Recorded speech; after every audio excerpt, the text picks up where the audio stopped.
আসসালামু আলাইকুম, আশা করি সবাই ভালো আছেন। রত্না রান্নাঘরে আরেকটি নতুন রেসিপিতে সবাইকে অনেক অনেক স্বাগত জানাই। আজকে আমি রান্না করবো এই যে দেখেন ইলিশ মাছ চচ্চড়ি করবো। আলু ইলিশ মাছটা আগে আমি কাইটে ধুয়ে রাখছি, আর এই যে আলু কুচি কুচি করে আলু কেটে নিছি। এবার হাতে মাখায় রান্না করবো ইলিশ মাছ চচ্চড়ি। এই যে মাছ কিন্তু সুন্দরভাবে কাইটে ধুয়ে আমি আগে লবণ দিয়ে রাখছি যেন মাছের ভিতরে লবণটা ঢুকে। এবার কড়াইতে দিয়ে দেবো এই যে আলু,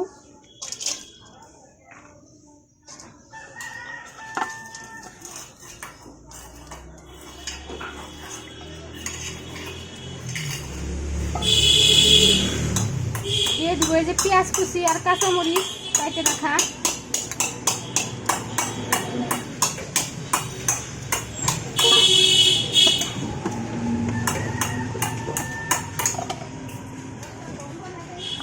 দিয়ে দেবো হলুদের গুঁড়া, পরিমাণ মতো লবণ,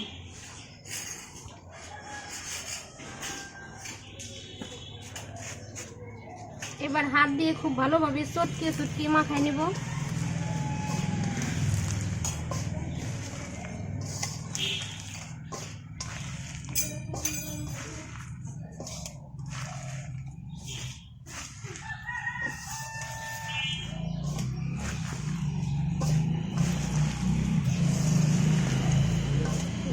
বন্ধ করো।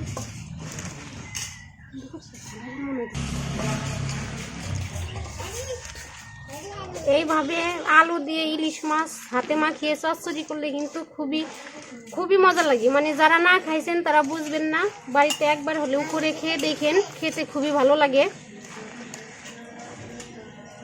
এবার দিয়ে দেবো এই যে মাছ,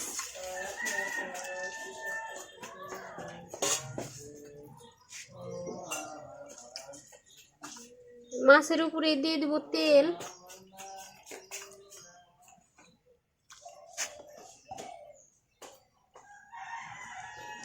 এবার আবারও আর একটু মাখিয়ে নিব।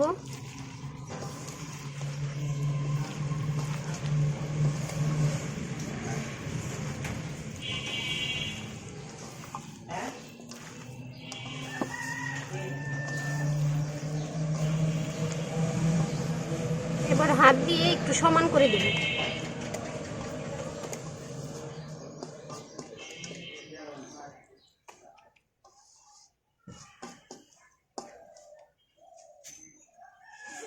এখন দিয়ে দেবো অল্প একটু পানি। চচ্চড়ি করব ইলিশ মাছ কিন্তু সেদ্ধ হইতে অত সময় লাগে না, আলু চিকন চিকন করে কাটা, সেদ্ধ হইতে অত সময় লাগবে না। এবারে যে চুলায় বসাই দিব,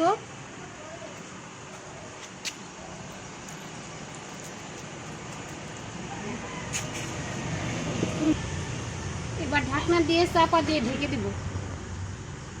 যে ঢাকনা খুলে দেখি তরকারি কি অবস্থা, দেখেন বলক এসে গেছে।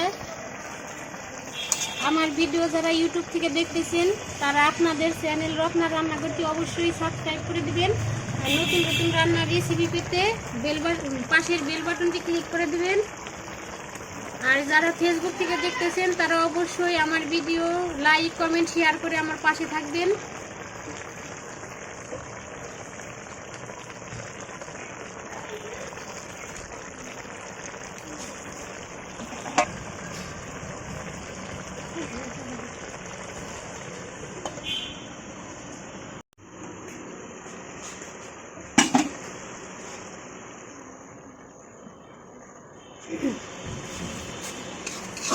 এই যে বন্ধুরা দেখেন, আর একটু পানি শুকালে আমার চচ্চড়ি রেডি হয়ে যাবে।